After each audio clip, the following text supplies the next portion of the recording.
Hello viewer du takte zanin ni somle pali December sang ni somni le panga Sunday zan hian lung le ko pui chung veng sang te veng chei kan en dona viewer san in lo mu ve lo kan du lo wa in mu tan kan du e mai at lo mai chuin kan han fang don ani tu khoi veng nge chei moi bera tu te nge chei nal belti kha comment lama in soi don ni o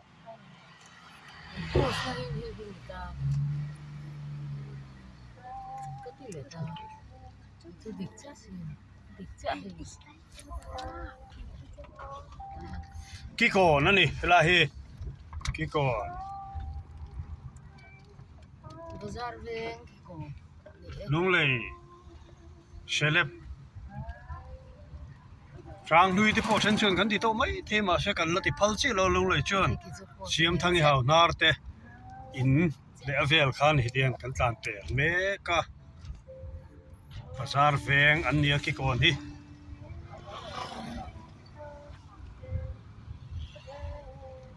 Ang lahi chu asan pa chei lovin mani in te chei om zeu wa ei mani in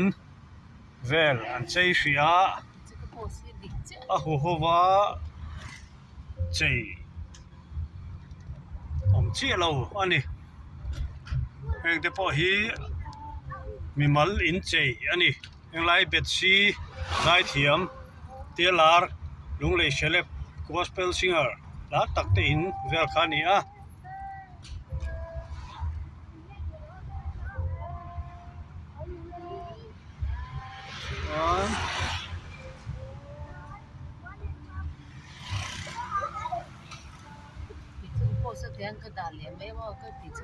helai hi bazar veng ina a hloman chei na mun ania moi khop baya camera hian a moi zia a ril fia zo lo dewani tlan mon lu tuk thei lova a tlan mon lu tuk thei lova chu wangin an tlan ani hian bazar veng kon chei State Bank khania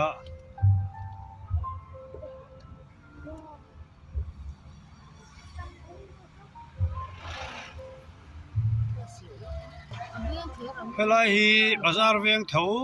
para peng kan ti thin le ding lampang so thom loi mol peng ani helai hi sai ko di hi hall pan chho na one way an ti khania lam sakong hnuai khania helam hi kong chung one way ni kha ma se zana chu two wheeler kan tok pal zo mai an lak lo ve ni nge helai hi PHE department velom na khania hian Indian National Congress office bawan unti hei khania duan sai ko de holi eng lam hian a bom lowat hian thim phei muk maya rap tha khopalian ni kan thre thin khania tu ma chon tu na ro chon lian tia soi ni to lem love ram le veng le khuwa thanga helai hi tennis court anti thin khania lai thin on lowani an chei via wazanin in off tata chuwangin tha kan la lo mayang mi thi an nia chuwang chuan an kholai chei o vai lai lung le chen aveng lu lai de ber veng lai traffic point kan ti so velam so electric veng dor pui pan pheina te kan tia changlam ki chan mari te ra se veng te tlabung lampang kalna te khani a hian helai hi police station lunglei thana police station khani he lai hi veng lai chho kan ti lunglei a chun bazar tu rakal kan ti mamo lam tu te pon thom no lam chengin helai chho hi kan pan masak ani ve deuh tarani ro pui chiam lo ni hi lai chho chu พี่ก็ไม่คุ้มกันโดน So ta lo mo ven che ka den lo. ASP fish sa he sabji bazar peng kania Ven la chon che ba. Chan ma ri ke. ki lam tang chip lam ki SP ka ti pitlang kan ti kania DC office peng ani khilai ki ding lam pang ki กูเก็บสิเลยล่ะ lam hi hotel ono lam om na hi Chan Mari lai kong peng lom tha hi Sabji bazar pan thang na ani Chan Mari thei hi an chei chiam lo nge ni lai thin off ka halowa an chei lo dewa ang khop mai helai hi lunglei civil hospital zone flyover di khania chuan ki lunglei civil hospital ania an chei ve de lekatle bin ma se ti thapei bok lo ni ki an ti thapei bok lo ni ki civil po hi chuan cha mari pei hi Chan Mari pei hi chei ve leka a eng chau chi de lekin an pe a hei chuna moi phian ang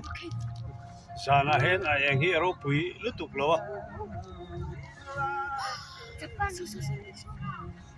hei Chan Mari biakin nia e ti zong lak tur ni ki hi ta ke ro ti siol pala ni Chan Mari ge om ji an kon chei an veng chei an off dai mai ki mi thin nei wang ni ki lam children park ro he chu ki an chei vi a ho la ma em cha chun lu jokin hiawin kan la hey an light an off vek na san hi mi thi an nei tlat ta voin hi voi hlen ni in khom po hi a ben ang karing in khom thei lo wang ko lai chei po lai ma chen line off vek ka ni lai hi lunglei KFC ani holama KFC chu kan dorang ki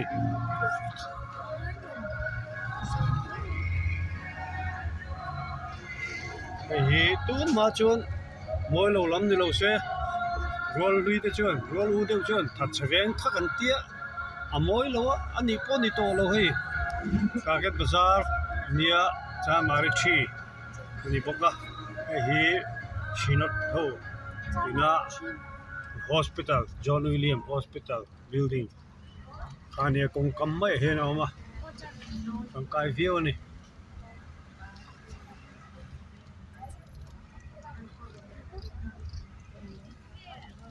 mal in chei ani de rungot mai ni hi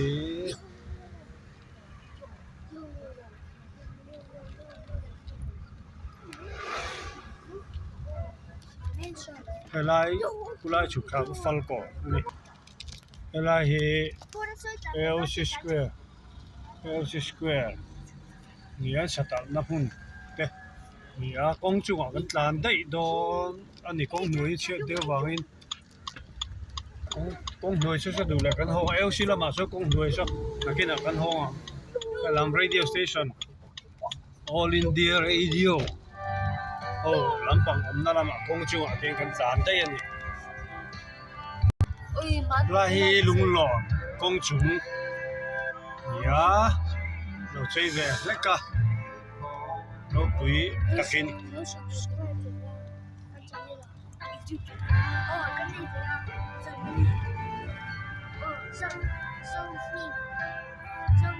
lai tu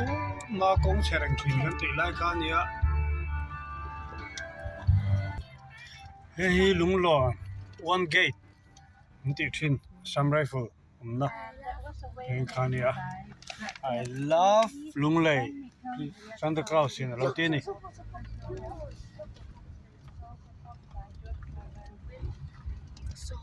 Yo.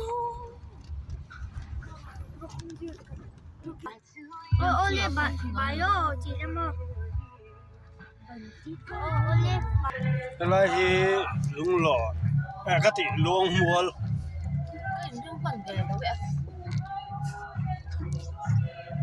Second Battalion MAP mun pui ani a sei moi via winelang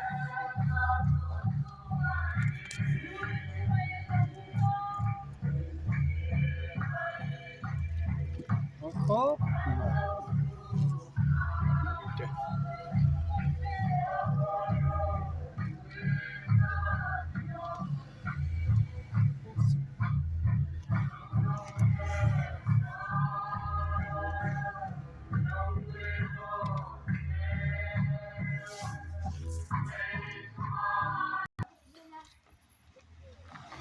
La hi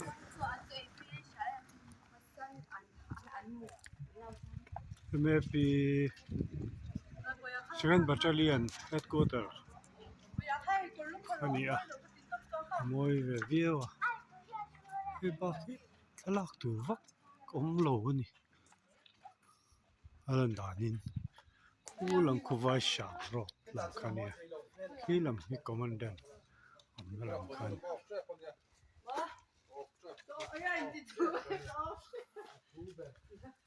hilam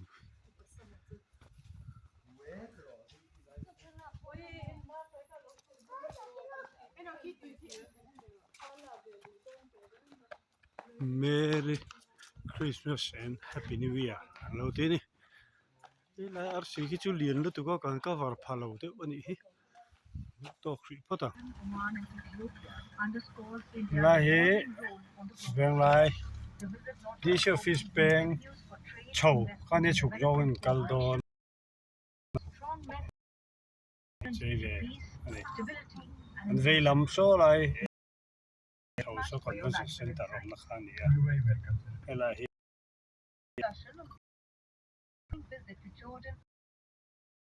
the participants were this program was produced and presented by the News Services Division of Akashvani. You can listen to it on our mobile app, News on AI. Ela hi again live something happening around the street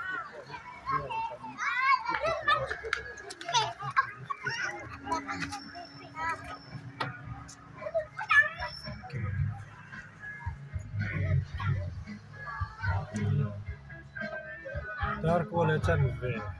ni aja ki lai ve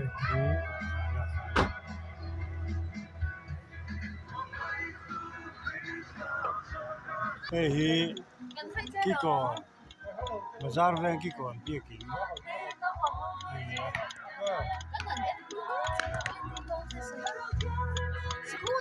an thei to pa bazar ven in an ti ni moi ve view mai tuan share kon kalo theng le ta hi Christian Hospital share kon ani a mani yani hi chu Second veng bilin an che na lom vele a hen thei to pan chu ve moi pol tak te pon yo me chu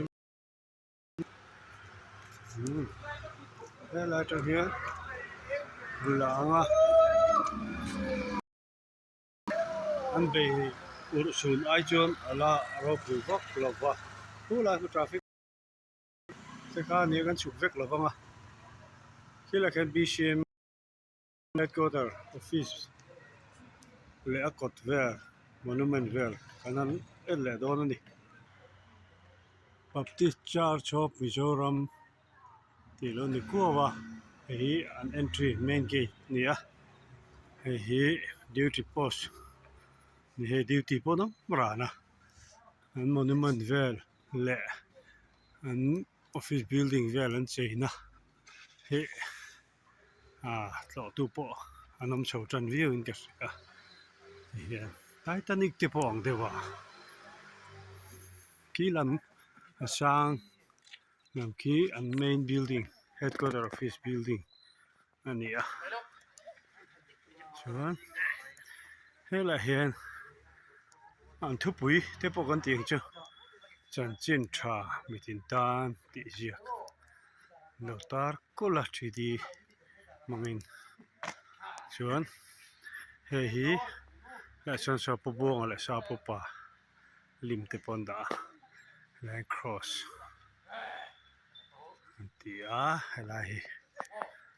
sha pu pa le pu buang te na lo din khuwa nangin school te pawh saw la so Baptist English School ma apuna kan vakal kher lo mai anga mon via mani khati jong kha zanina kholai veng chei kan han en thei te chu ni a khongai takin comment lama khan a khoi venge chei nala nge thain ti ber ter an sei ve